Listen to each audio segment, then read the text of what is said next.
Are you worried about leaving your house because your Akita is constantly destroying everything in your home? Well, today's the video for you.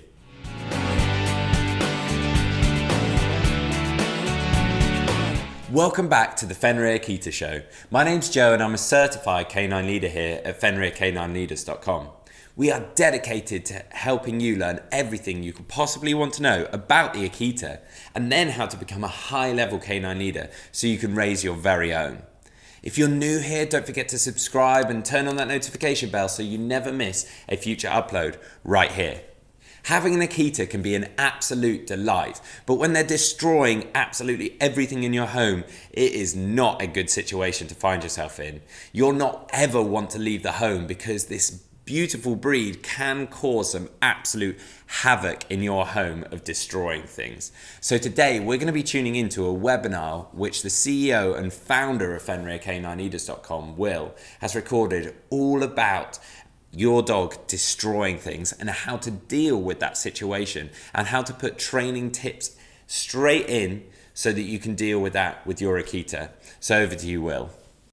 So in this quickfire webinar, we're going to be talking about how I, as a canine behaviourist, help the clients that I work with destructive behaviours with their dogs, whether that's destroying furniture, destroying doors, digging up carpets, any kind of destruction in the home we're going to address in today's webinar. So let's dive into it. And when it comes to destructive behaviours, it's a little bit different from many of the other common behaviours. As a behaviourist, if that's something that you're interested in working towards in the future, you're going to address. And that as myself, it's very different from, say, a behaviour like extreme aggression or extreme reactivity, where you're there in the heat of the moment and you can implement a strategy or a behaviour modification program or intervention there and then and address the issue and deal with it.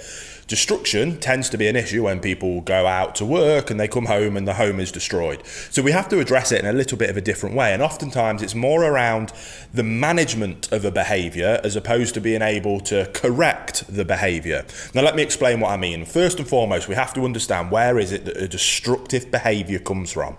Now in my experience of losing count of the amount of cases I've helped people with this with, it tends to come from one of two places. By far though, the most common is simply pent up frustration in terms of a lack of outlet for physical and mental stimulation requirements. What that basically means is you are not doing enough exercise with your dog.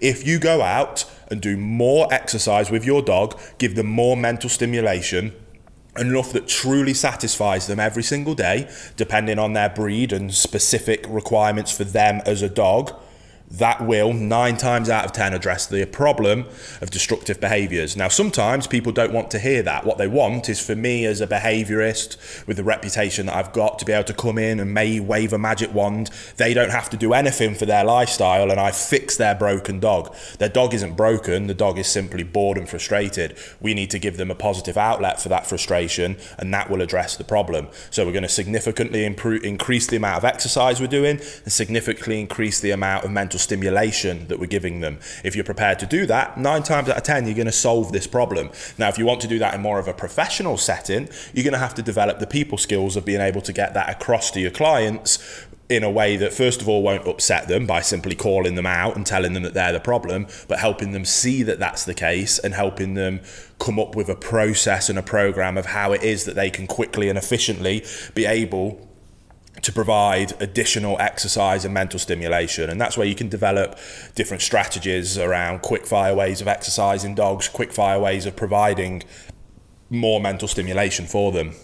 Sorry to very quickly interrupt the video, guys. I just wanted to let you know, if you haven't done it already, over on our website, FenrirCanineLeaders.com, we have a completely free quiz that I designed myself for you to be able to take. It asks you a few questions based on some of the things that I think are really important for what guard dog breed will be perfect for you. So you go through that quiz, you answer the questions honestly, and then at the end, it will give you what I think the perfect guard dog breed for you is. And again, it's completely free, just trying to help you guys out as much as we can. So again, there'll be a link down to it in the description box below.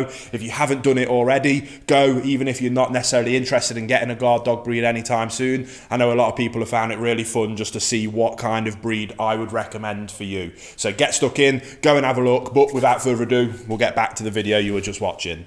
And as is always the case with any behavior case that I work on, I always help our owners restructure their relationship with their dogs and help them become a higher level canine leader. When it comes to working with specific behavior problems, the behavior problem that an owner will come to me with, maybe it's the problem that you're dealing with yourself. Maybe, again, you want to be considering moving into this as a profession. So someone might come to you with is what we call the micro issue. That is the symptom that we're seeing, and that is what the owner will want addressing. And it is our responsibility to help them do that. Here at Fenrir, the reason we're able to have such large levels of success is because not only do we help them with those micro issues, but we put so much time and effort into fixing what we call the macro problem, the umbrella issue. And that is always around relationship with your dog, around the owners becoming a higher level canine leader that has a dog that will look up to them for guidance and direction. If we can achieve that, that opens up an incredible pathway of communication between themselves and the dog, which then allows us to teach them the things that we do want and the things that we don't want from them. Now, in terms of destructive behavior being the micro issue, it's one of the few behaviors where addressing that at a macro level might not necessarily be what they're looking for in the micro fix. It doesn't mean it's helpful, it's incredibly helpful. So I highly suggest that you go and do that, because that will address any other possible problems that will come up in the future.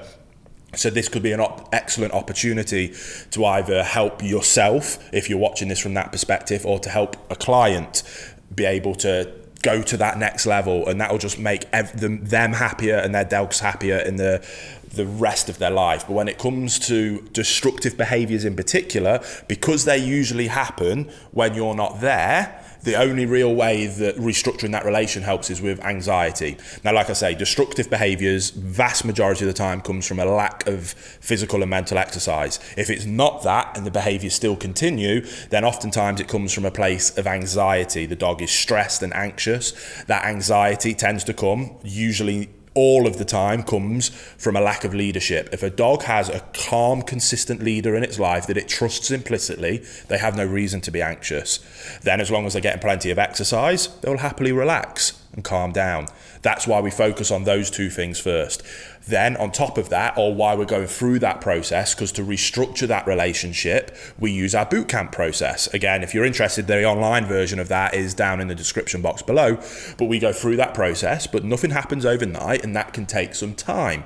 Now, like I say, that will 9 times out of 10, even more so 99 times out of 100, will address this issue. If it doesn't, or while we're going through that process, we simply use a methodology of managing the behavior. Stop setting your dog up to fail. To set our dogs up for success with destructive behaviors, it's simply about managing the environment, ensuring that there's not things in their environment that they can destroy. To do that, the easiest way is to crate train or pen train our dogs.